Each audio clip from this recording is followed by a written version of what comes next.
$50,000 in cash, wrapped in rubber bands, stuffed at the bottom of a worn leather bag that had seen better days.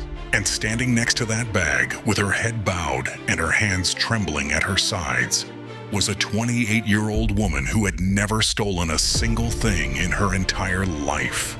But that's not what destroyed this billionaire's world. What destroyed him was what happened next. What his 4-year-old twin son said when no one else was listening. What those innocent words revealed about the woman he had been sharing his bed with for the past 3 years. Here's what I need you to understand before we go any further. This story isn't about money. It's not about theft. It's about something far more valuable that was being stolen every single day in that house. And by the end of the story, you're going to look at every person in your life and wonder, do I really know who they are when I'm not watching?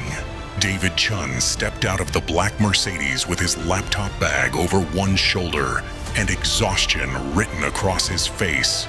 3 days in Singapore, closing a deal that would add another $200 million to his portfolio.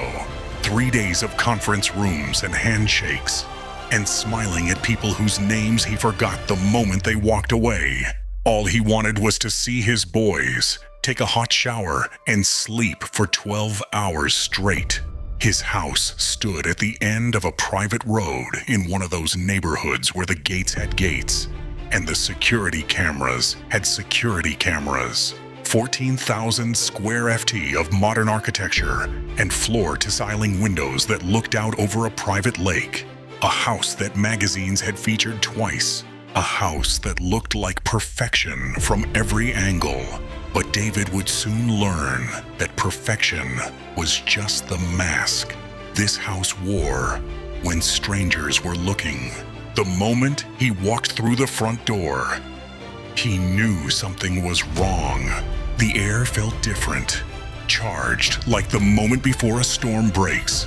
His wife, Meredith, was standing in the center of the marble foyer with her arms crossed over her chest and her chin raised high. Her blonde hair was pulled back in a tight ponytail. Her makeup was flawless as always. Her eyes were fixed on something to her left with an expression that David couldn't immediately name.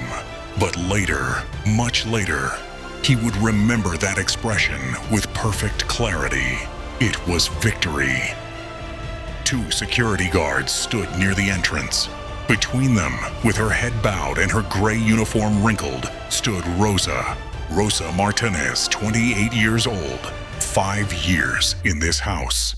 The woman who had raised David's twin sons since the day they were born, and clinging to her legs, refusing to let go, were Noah and Ethan.